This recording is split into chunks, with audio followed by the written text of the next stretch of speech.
नमस्कार, मी अरुण आणि आपण पाहत आहात 7 स्टार न्यूज। विट्यातील शासकीय निवासी शाळेतील 24 विद्यार्थ्यांना जेवणातून विषबाधा झाल्याची घटना घडली आहे। या विद्यार्थ्यांना तातडीने विटा ग्रामीण रुग्णालयात दाखल करण्यात आले।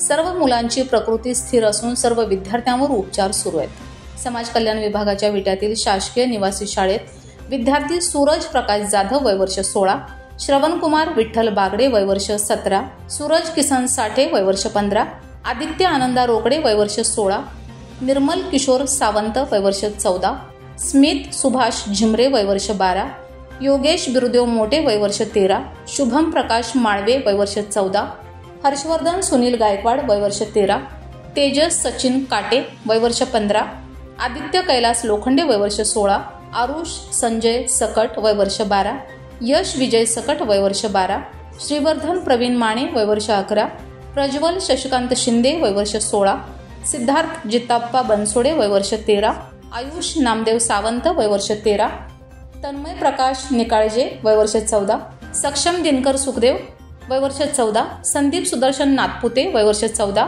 प्रणव सूर्यकांत उबाळे वय वर्ष 16, अभिषेक गौतम डोळसे वय वर्ष 12, चैतन्य शशिकांत शिंदे वय वर्ष 12, सक्षम तानाजी चंदन शिवे वय वर्ष 12 या 24 मुलांवर सध्या विटा ग्रामीण रुग्णालयात उपचार सुरू आहेत। दरम्यान सांगली जिल्ह्याचे डॉक्टर विक्रमसिंह कदम यांनी ग्रामीण रुग्णालयातील वैद्यकीय यंत्रणा अलर्ट केली आहे। आसपासच्या रुग्णालयातील तसेच खासगी रुग्णालयातील वैद्यकीय अधिकारी आणि बालरोग तज्ज्ञांना ग्रामीण रुग्णालयाकडे जाऊन आवश्यकतेनुसार उपचार देण्याचे निर्देश दिले आहेत। तसेच विट्यातील संबंधित शासकीय वसतिगृहात एकूण 93 पैकी ज्या 24 जणांना विषबाधा झाली आहे असे सोडून इतरांची तपासणी करण्यासाठी देखील वैद्यकीय पथक पाठवले।